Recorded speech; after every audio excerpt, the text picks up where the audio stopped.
Jason, what's with the hickey on your neck? Inside the private booth at the bar, one of Jason Miller's childhood friends pointed at his neck and asked, I heard Susie came back yesterday. You were the one who picked her up from the airport, right? Don't tell me you too? No way. Isn't Jason the one who claims to be allergic to women? Yeah, he dated Sophie Wu for 3 years, and Sophie still hasn't even had her first kiss. That's kinda hilarious if you think about it. You guys just don't get it. How could Sophie possibly compare to Susie Lane? Susie was Jason's first love, his unforgettable white moonlight. If she hadn't chosen to follow her brother abroad back then, Sophie never would have had the chance to be with him. I sat silently on the couch nearby, the center of their conversation, listening to everything they said. It felt like someone dumped a bucket of ice water over my head in the middle of winter. Every drop of blood in my body froze. That's when I noticed that on Jason's pale neck, there really was a dark purple hickey, clear and harsh against his cold white skin. He listened to their teasing with an indifferent expression and didn't deny any of it. A sharp, prickling ache shot through my heart. I stared at that mark, unable to come back to my senses for a while. All right, enough chatter. Susie's here. The door to the private room opened. Susie Lane stepped in, wearing a black, fitted spaghetti strap dress that hugged her tall and slender frame. Her wavy hair framed her strikingly beautiful face. She looked even better than in the photos. Long time no see, she greeted with a radiant smile. Amidst the whistles around the room, Jason stood up and reached his hand toward her.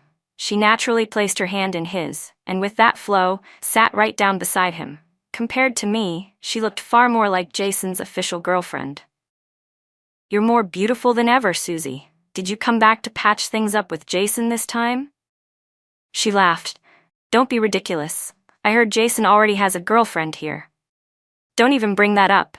You know better than anyone. Jason has issues with physical contact, especially with women. That girlfriend of his? They've been together for 3 years and haven't even kissed. Don't even mention anything beyond that. But the moment you return, here you are all flirty again, someone teased. A flush rose on Susie's cheeks. She glanced playfully at Jason. Why'd you tell them?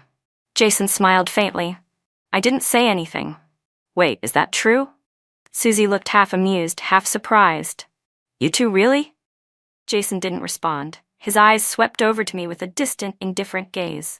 My face went pale, so shaken I couldn't even hold my wineglass properly. The liquid splashed onto my dress. Susie covered her mouth and collapsed against Jason's shoulder, laughing so hard her body trembled. You're too much. Look at her, she looks absolutely pitiful now. I stood up and slowly wiped the wet spot on my dress with a napkin. Jason watched me coldly from the side. In that agonizing pause, the pain surging through my chest slowly turned to numbness. But in that numbness, clarity began to set in. What I owed Jason, I had already paid back in full. 3 years ago, Jason shielded my face during a car crash. The broken glass pierced through his right hand. He was born to be an artist, famous at a young age, but after the accident, he could no longer pick up a brush. During his most hopeless days, his apartment was full of empty liquor bottles. Anyone who visited got screamed at and thrown out. It was during that time that Susie left him. I was racked with guilt, and only wanted to find a way to make it up to him. Back then, he sat on the messy floor with paint all over his hands. His face was still breathtakingly handsome, but his eyes were so dark, they seemed completely shut off from light. When I asked how I could make it up to him, he raised the corners of his lips mockingly and said, I've got everything I need, except a woman. In the 3 years that followed, he refused to go for medical follow-ups. I encouraged him to try painting with his left hand. Bit by bit, he began to rebuild his confidence. Through relentless practice, his left-hand technique became even more refined than before. His works were more breathtaking than anything he'd done with his right hand. Jason became increasingly dependent on me. Even though he couldn't bring himself to touch me because of his psychological block, he still insisted I remain within his line of sight whenever he painted. I understood Jason's past and never forced him to be close to me. There were several times when he cupped the back of my head, eyes fixed on my lips, inching closer and closer, his gaze full of longing, but every time he would suddenly stop right before making contact. The more he did that, the more it stirred something restless inside me. Jason's name began to spread again. It was around that time that he learned Susie Lane had returned to the country. It turned out he wasn't unwilling to have physical intimacy with women. It was just that the woman wasn't me. It was that the woman wasn't Susie. 2 days ago, after dinner, I left the table and stepped out onto the terrace for some air, only to overhear a conversation between Jason and one of his childhood friends. "Susie's coming back soon. What do you think?" "I heard she already broke up with your brother." Jason looked down and crushed his cigarette. "It's good that she's coming back. So you still can't let her go, huh?" "Honestly, Sophie's not bad either. When Susie hurt you so badly you couldn't even paint anymore, it was Sophie who stayed by your side and helped you slowly recover. She still doesn't know, right? That your right hand actually didn't suffer any nerve damage back then." I composed myself, picked up my purse, and pulled out the keys to Jason's place, setting them in front of him. "Oh wow, our soft and gentle little Sophie is finally putting her foot down," his friend teased, clearly enjoying the drama. Jason frowned. "What are you doing?" I threw the used napkin into the trash. "Jason, you know I'm a clean freak. I told you before, once something's been used by someone else, I won't even look at it again." For a moment his face darkened. He stared at me silently. "I'm sorry," Susie said, standing up with a hint of guilt on her face. "We were both drunk last night. I only found out today that he has a girlfriend. If I'd known, I wouldn't have said so much to him." Jason's expression returned to its usual calm. "Well, now that you're back, it doesn't matter whether I have a girlfriend or not." He looked me in the eyes, his words slow and deliberate. "It's not like I ever actually liked her anyway." But those words no longer had the power to hurt me. I smiled faintly at him. Jason's gaze sharpened. As I was about to leave the private room, I overheard one of his friends whisper, "Wait, Sophie's just leaving like that?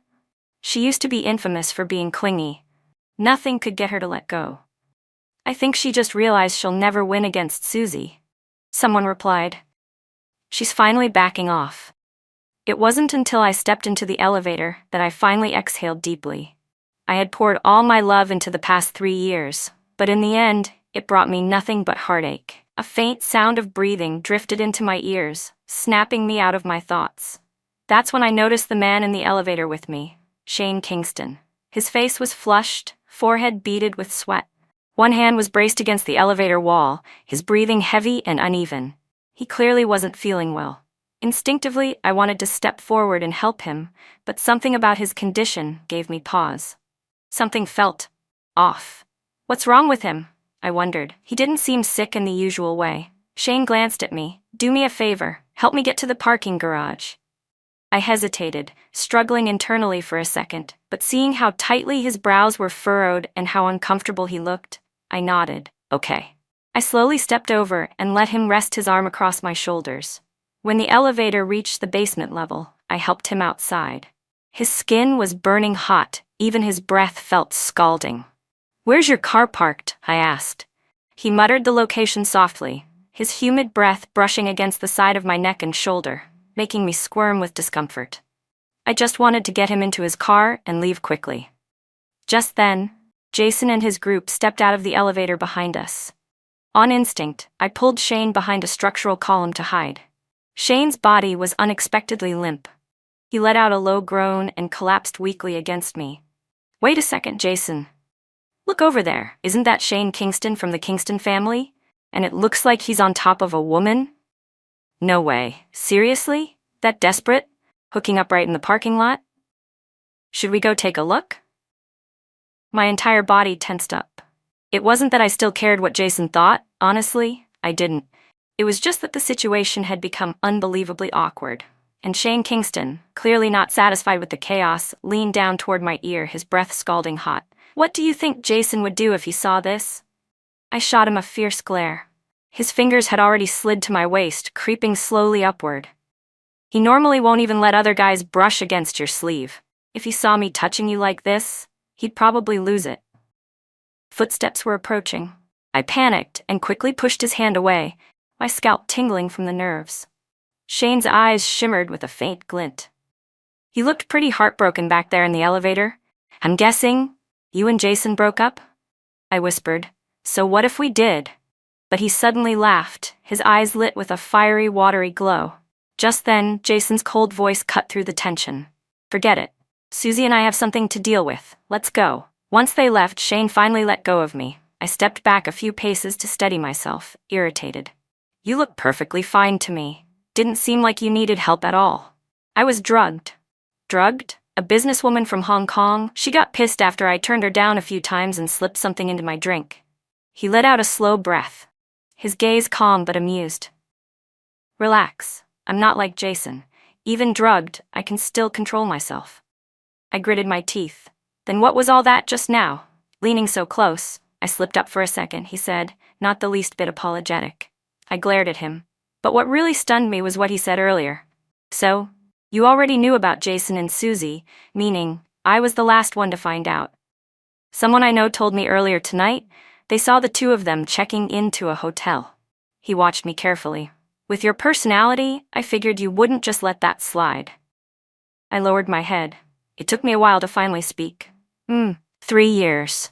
Even if it had started from guilt, those countless days and nights we spent side by side, the joys, the heartbreaks, we'd shared so much that it had nearly fooled me into believing we were in love. Being betrayed when you've given your heart, it hurts more than anyone can imagine. Shane gently patted my head and said softly, All right, don't be sad. If you start crying now, people might think I bullied you. The second he said that, I really did start to feel upset. My nose stung from holding back the tears. In a hoarse voice I asked, Do you have a tissue? Shane paused, then gave me a tissue and murmured, If only the timing weren't so wrong. If only the place weren't so wrong. My eyes, blurred with tears, lifted to look at him. Huh? My voice trembled from both the heavy nasal tone and the swell of emotions I couldn't suppress. His throat bobbed slightly. He covered his eyes. Damn that stupid drug. Suddenly I understood what he meant. Embarrassed, I stepped back. Do you want me to take you to the hospital? He chuckled. Idiot, I'll be fine after a little rest. Or you could just say something random to distract me. Okay. What did you have for dinner? He looked speechless. Something useful, please. All right then, what was the first thing you did after your vision came back 3 years ago? His expression shifted. He looked unexpectedly serious. I looked for you. I wanted to see what you looked like. I froze, completely caught off guard by his answer. 3 years ago, Shane Kingston lost his vision in a car accident. I was the caregiver assigned to look after him. Were you disappointed? He asked. I gave a small smile, trying to ease the awkwardness. Not really. He shook his head. It's not like I expected you to be stunning or anything. But when I finally saw you, you exceeded my expectations. I couldn't quite tell if that was supposed to be a compliment or an insult. I reached up and touched my face. I'll take that as a compliment. Though to be fair, you were pretty grumpy when we first met. Treated me pretty roughly too, he added. I guess I get it now, I said. Anyone would have a hard time accepting something like that, suddenly losing their sight. I gave him a gentle smile. So when your vision came back, I was genuinely happy for you. He looked at me for a long moment, a softness gradually surfacing in his eyes. Yeah, the first time I saw you, you were smiling at me just like that. I murmured a soft, but the moment quickly shifted. Not long after that, you handed me your resignation letter. Shane said, his voice turning flat. Said you had to go take care of your boyfriend, who was injured in a car accident. The way he said boyfriend was laced with quiet contempt. That kind of guy could actually be your boyfriend? All my life, people had said I wasn't good enough for Jason. It was the first time someone questioned whether Jason was even worthy of me. Since you two have broken up now, Shane continued, I guess there's no need to run around doing things for him anymore. He paused, then asked, Are you interested in working at my gallery as a curator? I've always trusted your sense of aesthetics. You've worked with Jason for years. You know my feelings, I've never hidden them from you. Shane leaned against the structural column and tilted his head as he looked at me. But this offer isn't just about personal feelings. I genuinely believe in your ability. 6 months ago, Shane's mother passed away after a long illness. As heartbreaking as it was, it also meant he no longer had to constantly worry about her overwhelming medical bills. And now, I was also in desperate need of a job, to pay off the debt I'd accumulated. After some hesitation, and with payment reminders piling up on my phone, I eventually reached out to Shane and accepted his offer. I had worked as Jason's assistant and manager for 3 years, attending countless art exhibitions and auctions. Over time, I developed a decent eye for art and a solid sense of curation. With that experience and knowledge of the industry, it didn't take long for me to adapt to the new role. As the workday was winding down, Shane walked over and tapped on my desk.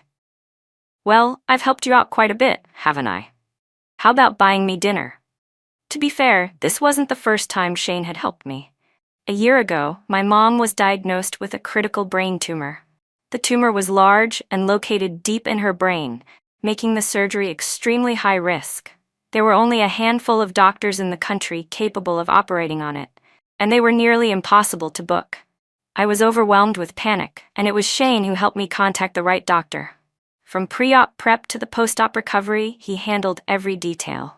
I owed him more favors than I could count. "You're right," I said with a smile. "I should properly thank you. You picked the place." Shane grinned. "Deal." He took me to a stylish music restaurant, the kind of place with live band performances every night. What I didn't expect was to run into Jason and Susie there. Wow, couldn't even wait a few days before showing up to mark her territory? Someone from Jason's table said. Jason was right. She couldn't hold back. "He's the best she'll ever do. She's made a fortune just from the commission off his paintings. What woman would walk away from that?" Jason lounged back in his chair, staring straight at me, his smile faint and unreadable. Hearing them talk so openly made my body tense up. Shane had gone to park the car, but now he returned and gently draped an arm over my shoulder. "What's wrong?" he asked in a soft voice. "Just couldn't find the table," I replied quickly, heart loosening slightly. Jason really had given me a lot of financial support. I took care of his daily needs, handled his gallery contacts, and organized his exhibitions. Every time he sold a painting, he gave me a share of the profits. At first, I hadn't even wanted to take the money. My parents had left behind a mountain of debt, and I needed to keep working constantly just to pay it off. That meant I didn't have much time left to spend with Jason. After a while, he grew increasingly dissatisfied. "You have time to run around earning a few measly bucks," he said coldly, "but not enough time to stay by my side and be my assistant?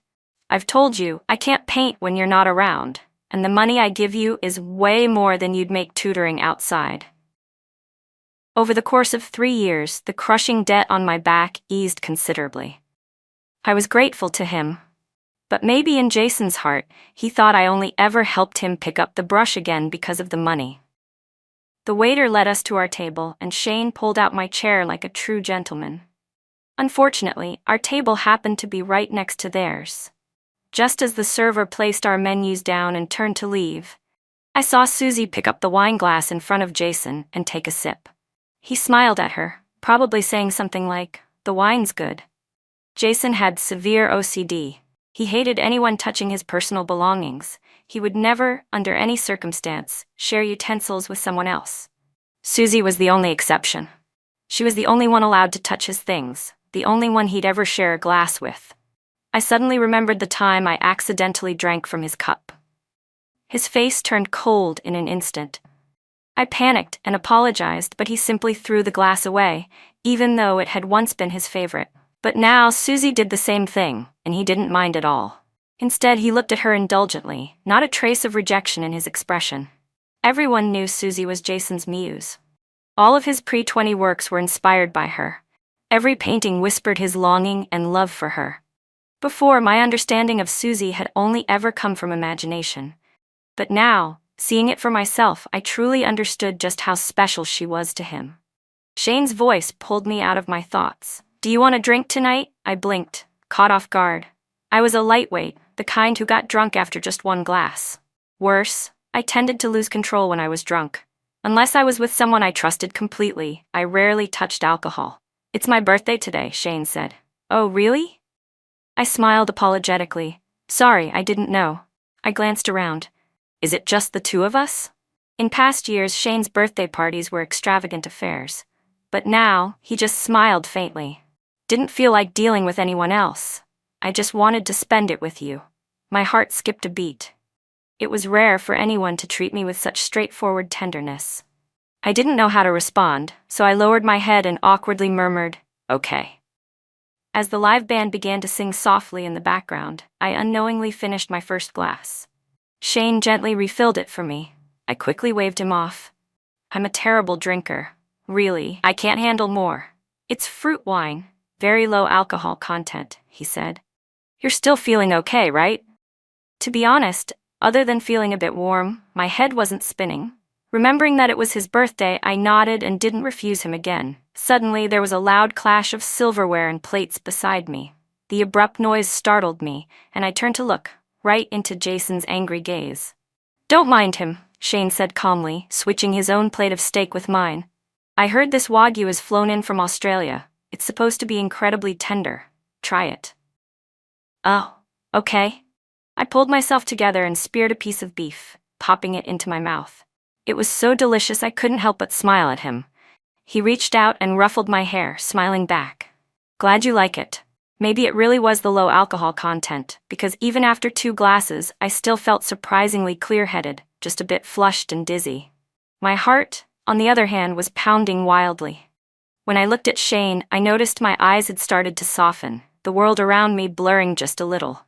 "I'm going to the restroom," I said, my voice barely above a whisper. He nodded, concern in his eyes. "You're a little tipsy. I'll get a waitress to go with you." I shook my head, placed my napkin back on the table, and stood up. But as soon as I did, I swayed a little. "You okay?" Shane stood and reached out to steady me. That's when Jason suddenly appeared behind us and slapped Shane's hand away from my waist. "Don't lay a hand on him," I said sharply. Jason had always rejected any physical closeness from me, acted like even brushing my hand was disgusting. And yet, he wouldn't let any other man near me either. I'd known this about him, so I had always been extra cautious around other men, keeping a proper distance. But now, we'd already broken up. A quiet anger stirred in my chest. Still, since we were in a public place, I didn't want to cause a bigger scene. "Let's ask the waiter to move us to another table," Shane said gently. Compared to Jason, Shane was clearly the more rational one. Jason's eyes flickered with disbelief. He clearly hadn't expected me to embarrass him like that in front of everyone. I ignored him and turned away, heading straight for the restroom. By the time I returned, the server had already relocated our table to a quiet corner by the wall. "I'm sorry," I told Shane softly. "Not only did I not bring you a gift, I even messed up the mood of your birthday dinner." He smiled and nodded toward something behind me. "I don't think you ruined the mood." I followed his gaze and realized Jason had been staring at me the whole time, his eyes cold and dark. Shane curved his lips into a faint smile. "Let me show you something interesting." He leaned forward, one hand resting on the table, and gently pressed a kiss against my lips. Through the slightly chaotic background music, I heard Jason curse loudly before storming over. He grabbed Shane by the collar and punched him hard across the face. "Who the hell gave you permission to kiss her?" Shane didn't back down. He grabbed Jason's collar in return and punched him right back. The restaurant manager rushed over to break up the fight. I immediately stepped between them, shielding Shane. Blood was already visible at the corner of his mouth and his cheek was starting to swell. Seeing me protect Shane only enraged Jason more. He raised his fist again, clearly ready for another hit. "If you touch him again, I swear I'll call the police," I shouted. Jason clenched his jaw. "You care about him now, huh?" I'd had enough. I didn't care how many people were watching. I was done pretending. "We already broke up, Jason. If you're gonna lose your mind, at least do it with some boundaries." He glared at me, breathing hard. Susie came over and tugged on his arm, clearly flustered. "Jason, let's go," she said softly, trying to calm him down. There was unmistakable guilt in her expression as she tried to keep his temper in check. I helped Shane out of the restaurant. Behind us, Jason spat out one last cruel remark. "What's so great about a blind man anyway?" His words were harsh and awful, but I just replied calmly, "He suits me better." Jason's expression darkened completely. I stopped at a nearby pharmacy and bought some medication. In the car, I helped Shane clean up his injuries. "Does it hurt?" I asked as I held an ice pack to his swollen cheek. He nodded. "Serves you right," I muttered. That was your first kiss, I added, glaring at him. He pursed his lips and stayed quiet, but then suddenly grinned, looking ridiculously proud of himself. Totally worth the punch, he said. I tossed the ice pack into his lap and opened the car door. Doesn't seem like you're in that much pain. It's late, I said, stepping out. I should head home. He quickly reached out to grab my hand. The motion pulled on the corner of his lip and made him wince. Don't be mad, he pleaded. I know I messed up. His hand wrapped around mine gently. There's still 2 hours until midnight. I haven't had any cake yet. Looking at him like that reminded me of how he was 3 years ago, after we'd grown close. He had shed that cold, aloof shell, and whenever he was upset or made a mistake, he'd come to me just like this, soft and awkward, trying to make it right. Moments like this made him feel strangely familiar. Closer somehow. All right, I'll go buy you a cake, he smiled, okay. After we bought the cake, he asked, do you want to go back and see the place where you used to take care of me? His suggestion caught me off guard. I thought he'd hate that place, considering how many painful memories it must have held for him. But to my surprise, the apartment was spotless. Everything was laid out exactly the way it used to be. Shane set the cake down and led me straight to one of the rooms. The moment he opened the door, my chest tightened. Inside were rows and rows of Winnie the Pooh plush toys, neatly arranged on the bed and the table covered in lace. I kept them all, he said. After his accident, Shane had suffered temporary blindness due to cerebral hemorrhaging that pressed against his optic nerve. The doctor had told us it would take 3 to 5 months for the brain to absorb the blood. If his vision didn't return by then, it could be a more serious problem. In the beginning, Shane couldn't adjust to the darkness. He became increasingly irritable. He'd sweep everything off the shelves, refuse to eat, refuse to sit in a wheelchair. He'd rather stumble around the room and bruise himself all over than let me help him. He went through 3 or 4 caregivers before me. I was the only one who stayed. Because I didn't feel safe leaving him alone in the bathroom, I would stand with my back turned just outside the door, listening closely for any sound of him falling. One time, while he was getting dressed, he accidentally dropped his towel. As he bent down to pick it up, he hit his head on the edge of the sink and let out a sharp cry of pain. I immediately turned around to check on him and saw something I definitely wasn't supposed to see. My face flushed red with embarrassment, and my blood surged. He ended up giving up on dressing himself and asked me to help him instead. I'd never been that physically close to a young man before.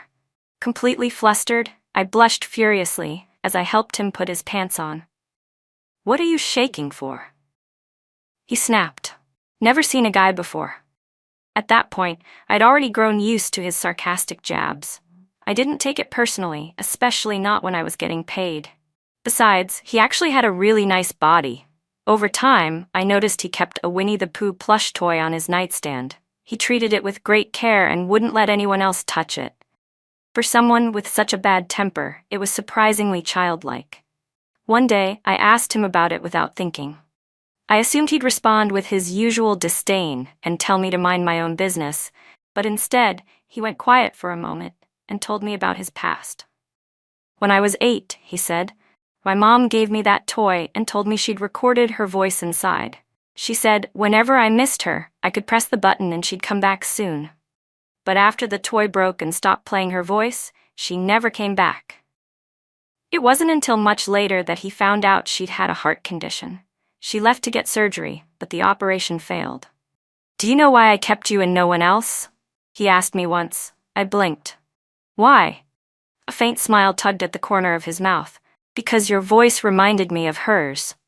To help pull Shane out of that dark place, I did something completely out of a Korean drama. I bought him one small teddy bear every day. Inside each one, I recorded a message of encouragement. I told him, once you collect 100 bears, you'll be able to see again. When I gave him the first one, he immediately rolled his eyes. What is this? You think you're in some rom-com? I was a little embarrassed. I paid for all of them with my own money. If they work, you'll have to pay me back. He held the bear in his hands, head lowered, lost in thought. After a while, he let out a quiet laugh. Unfortunately, even after 3 months, Shane still hadn't regained his vision. He went to the hospital for a checkup, and the doctor said his optic nerve had begun to atrophy slightly. Recovery would take longer than expected. But this time, he took it much better. He calmly let me wheel him out of the hospital. It wasn't until a year later, on a rainy afternoon, that something changed. I'd gone out to buy groceries when the downpour started.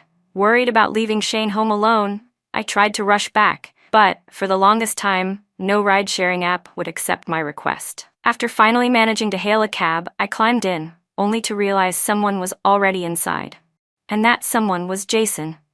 He was a renowned painter who'd gained fame at a young age, with looks that could rival any idol. He had a huge fan base of female followers online. The driver chuckled and said, "This handsome guy couldn't bear to see you getting soaked in the rain, so he asked me to come pick you up." I was completely stunned and quickly thanked Jason over and over. But aside from glancing at me once when I got in, he didn't say a single word. Later, our car was rear-ended by a truck. We were both injured. In order to shield my face, Jason had used his hand to block the shattered glass. It pierced straight through his palm. That accident tied our lives together in a way neither of us had planned. It wasn't until much later that I found out the only reason Jason had sent the cab for me that day was because I happened to look a lot like Susie Lane with the outfit I was wearing, maybe 60 or 70% similar. After the accident, I took time off from my job with Shane, but I didn't tell him about the injury. I didn't want him to worry. Sometime later, I got a call from Shane. His voice was filled with emotion. "Sophie, I can see now. I was genuinely happy for him. That's amazing." He asked where I was. He wanted to come see me. I hesitated for a moment and then said apologetically, "Now that you've regained your sight, I guess my job doesn't have much meaning anymore. I was actually planning to resign." He clearly hadn't expected that response. There was a pause before he asked, "Why?" "Do you know Jason Miller? He's a painter. Not long ago, we were in a car accident. He hurt his right hand protecting me. He needs someone to take care of him." There was a long silence before he spoke again, his voice soft. "If you don't have time to meet, we can talk over the phone." Then he exhaled lightly. "I like you." I froze. It took a long time before I could say anything. But I already promised to be his girlfriend. And just like that, we missed our chance. "After you left," he said, picking up one of the teddy bears I'd given him, "these little bears kept me company through a lot of boring nights." He flicked the switch on one, and it raised its tiny arms while playing back my voice, faint and a little awkward. "Shane, you're an amazing person. Believe in yourself, you can do it." I instinctively curled my toes in embarrassment. "Every time I heard it," he said, smiling, "I could picture you recording it with that awkward, flustered expression on your face." I couldn't help but smile too. "Isn't it because my encouragement was warm and touching?" He didn't deny it. "Yeah." Shane looked at me. "Sophie, there's something warm about you." He leaned in and hugged me gently, letting out a quiet sigh. "That's what draws people like me to you. During those darkest, most painful nights, it was thoughts of you that gave me the courage to open my eyes each morning. I really regret not telling you how I felt back then," he whispered. "Sophie, I've waited 3 years. Can you give me a chance?" Maybe it was the lingering buzz of the wine, or maybe it was his words that stirred something deep inside me. Under the soft lighting, his features looked even gentler, and his eyes held a tenderness I hadn't noticed before. I tiptoed and gave him a kiss on the lips. He froze. Then I looked up at him and asked softly, a little hurt, "See? Kissing me isn't that terrible, right?" Jason had pushed me away for 3 years, yet the day Susie came back, he slept with her. Just because I didn't show it, didn't mean it didn't hurt. Shane pulled me into a tight embrace, answering my words with his body.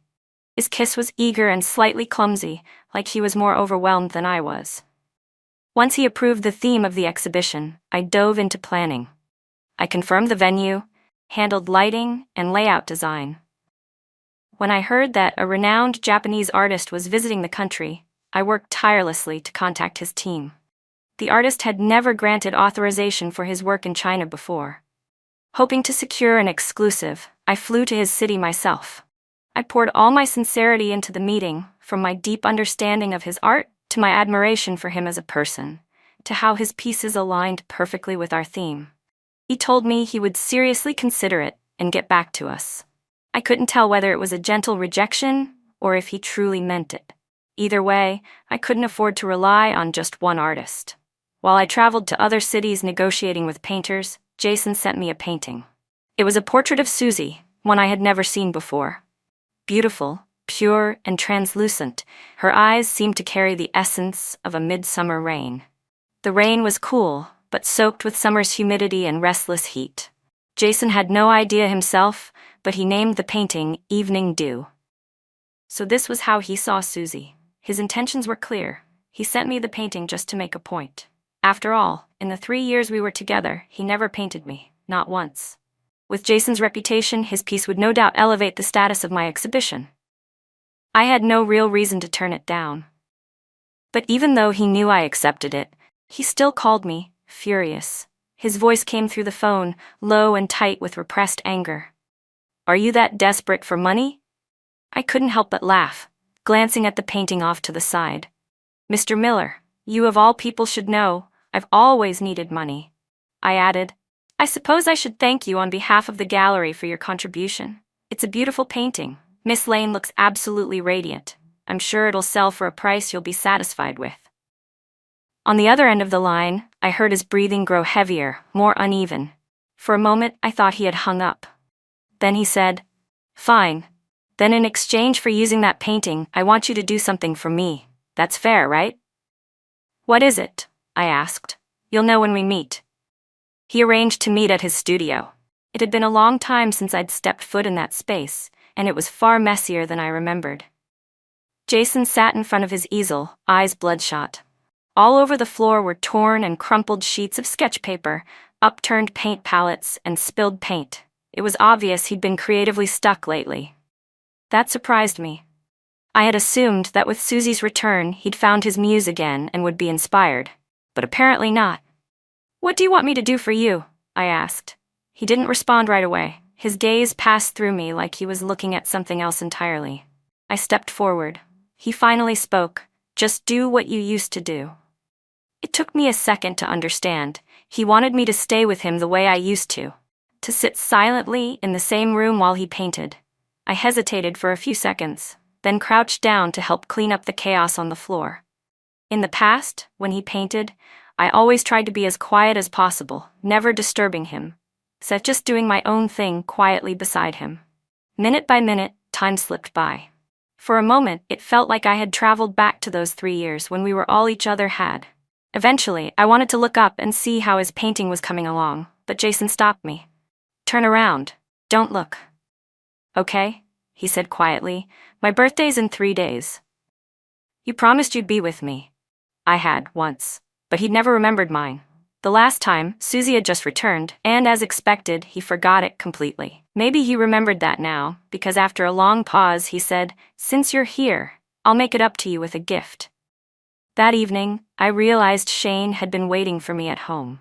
"You met with him?" he asked, calm but clearly holding something back. "Yeah," I said, thinking he meant work. Jason agreed to let us use the painting.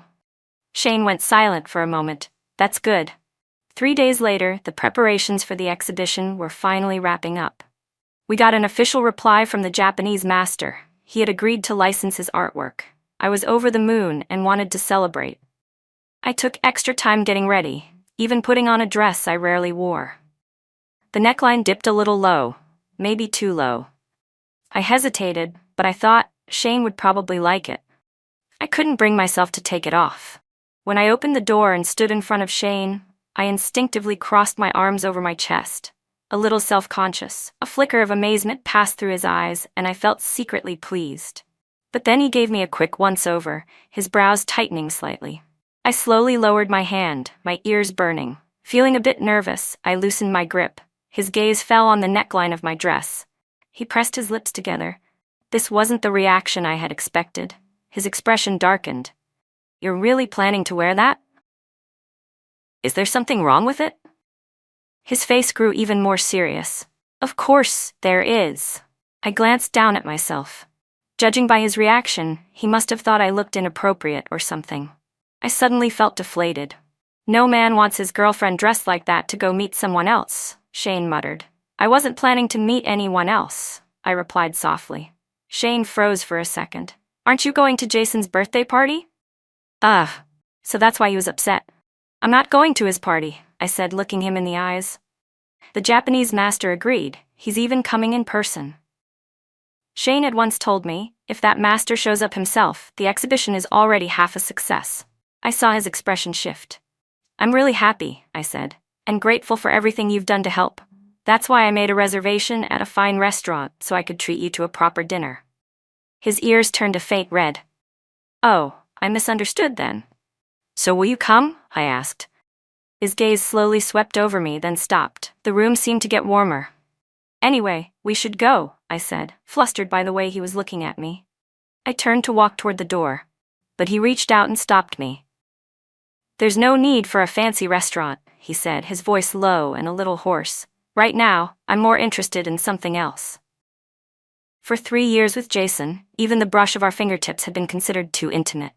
But now, Shane kissed me, his lips warm and slightly trembling.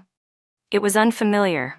The air felt sticky, my eyes blurred with heat. I couldn't see clearly. I felt embarrassed, ashamed even. I didn't want him to look at me like this.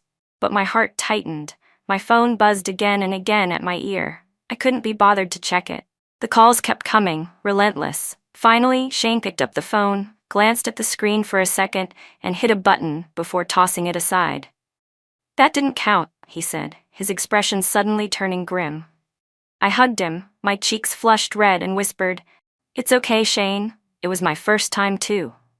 From the other end of the line, there was a sharp crashing noise and the sound of someone breathing heavily, furious. If you lay a finger on her, I'll kill you. It was Jason. Shane ended the call without hesitation and went back to kissing me. It wasn't until the next day around noon that I finally woke from sheer exhaustion. When I turned my phone back on, I saw that Jason had called me over 100 times. Bits and pieces of last night came back to me. He must have heard everything. But I didn't care anymore. I dragged myself out of bed and found Shane in the kitchen, making porridge. The sunlight hit his face just right, outlining his features. He looked stunning. I padded over barefoot and leaned gently against him. Unable to stop myself, I asked the question that had been on my mind since last night. At your age, shouldn't you be, you know? He clearly understood what I was getting at. He awkwardly looked away. You once said, you didn't like things that had been touched by others, I whispered. My heart clenched as I wrapped my arms around his waist. This fool, he really had waited 3 years for me. After breakfast, I tidied up a bit and got ready to head home to grab a few things. But I didn't expect to run into Jason right outside my door. He must have waited the whole night. There were dark circles under his eyes, and he looked exhausted and disheveled. His hand seemed injured, his fingers stained red. A dried pool of blood had formed on the ground beside him, dark and unsettling. He glanced at Shane, then locked eyes with me, as if he'd noticed the kiss marks on my neck. His gaze dimmed, and the injured hand trembled slightly. Did you too, last night? He asked. Yeah, Shane said, wrapping his arm around my shoulders, his voice low, almost languid, like he was still savoring it. Sophie, she's really soft. I saw the flicker of violence in Jason's eyes. Shane leaned in and kissed me affectionately. I should thank you, really. You made her live like a widow for 3 years. And yet, her first kiss was still mine. Jason's forehead twitched, his eyes going bloodshot. Say that again, I dare you. Before I could react, Jason had already punched Shane to the ground. What's the big deal? Shane said, blood pooling at the corner of his lips, yet still managing a crooked smile. Kissing wasn't all we did. We've done a lot more than that. His words were deliberately provocative, and every word was like a slap to Jason's pride. He was so nervous, he couldn't even open his eyes. The slightest touch made him shake, but none of that matters anymore. Jason lost it, completely. The two of them started fighting, fists and fury flying. I tried to break them up, but it was useless. In the end, I had no choice but to call the police. Only when the officers arrived did the fight finally stop. Shane's eyes were bruised, and he was panting heavily, but there was pride written all over his face. You can't compare to me, he said coldly. Sophie's a clean freak. She's never had another man. But you? He glanced at Jason with contempt. You're disgusting. Jason turned pale. I gave my statement to the police, making it clear that Jason had thrown the first punch and Shane had acted purely in self-defense. In the end, Jason was taken into custody for 7 days for assault. Shane was hurt pretty badly, but his mood was oddly upbeat. At least Jason has decent taste, he joked. He saw how good we looked together. That was actually something Jason had said, bitterly, the last time they exchanged punches at the restaurant. I sighed. It was hard to know if I should laugh or cry. At least there was still time before the exhibition opened. Otherwise, if Shane showed up to the media looking like this, the internet gossip would never stop. A few days later, Jason called me. "You're out?" I asked. He paused for a moment before saying, "The painting I gave you, it has issues. It needs to be revised." "You mean Evening Dew?" "Yeah. But that was from 5 years ago. Are you sure it's necessary to change it now?" I took a shallow breath. "I'll have my assistant send it over." "No," he replied. "I'll come to your gallery." Jason showed up not long after. His face was still bruised, his hand wrapped in gauze, and he looked noticeably thinner. I led him to my office where an easel and paints had been prepared. "Take your time. No one will disturb you," I told him and turned to leave. But he stopped me. Jason reached out and grabbed my hand. I froze. He almost never touched me before. In the past, he avoided all women except for Susie. I tried to pull away, but he held on tight. "What's wrong?" I asked. He took a step forward and cornered me against the door. His eyes were tinged with red, as though barely holding something back. He lowered his head, leaned close, and whispered, "Isn't this what you always wanted?" His soft lips brushed my lashes. He trembled slightly, then deepened the kiss. "Sophie?" I was caught off guard and didn't dodge in time. He pried open my lips, and I quickly pushed against his chest. The familiar scent of Jason overwhelmed me, mixed with sweetness, his tongue slick and forceful. His gaze darkened as one hand slid down to my waist. My tears welled up uncontrollably. This intimacy, something I once longed for, now felt nothing but revolting. I bit down hard on his shoulder. Jason gasped in pain and staggered back, eyes wide with shock. "Get out," I snapped. I was furious, insane. There's probably blood in his mouth, but he swallowed it down with clenched teeth. "So he can, but I can't? Is that it?" My head spun from anger.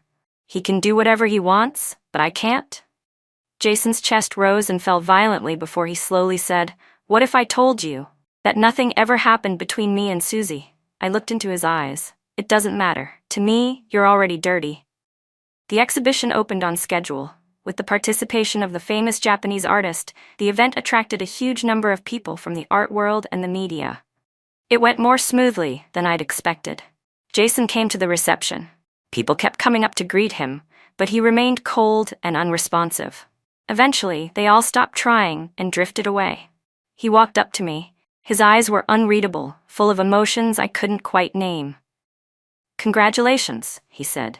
I stayed silent for a moment, then smiled politely and raised my glass. "And congratulations to you too, Mr. Dawson. Evening Dew sold for an impressive price." He had eventually modified the painting. The day he came to revise it, right before leaving, he dipped his hand into red paint and smudged Susie's face on the canvas. But somehow that stroke brought deeper meaning to the piece. Beneath the image of a holy and innocent girl, her eyes burned with a shocking red, her face dappled with desire. Jason froze, his voice lowering with a subtle edge. "Could you stay a little while after the reception? I want to talk." Before I could answer, Shane came over and guided me toward a well-known business executive. "Sophie, this is Mr. Shu," he said, smiling. I'd never handled alcohol well, and tonight's socializing only made it worse. By the end of the night, I was lightheaded. On the way home, I rolled down the window. The breeze carried the city's scent, easing the drunken haze in my mind.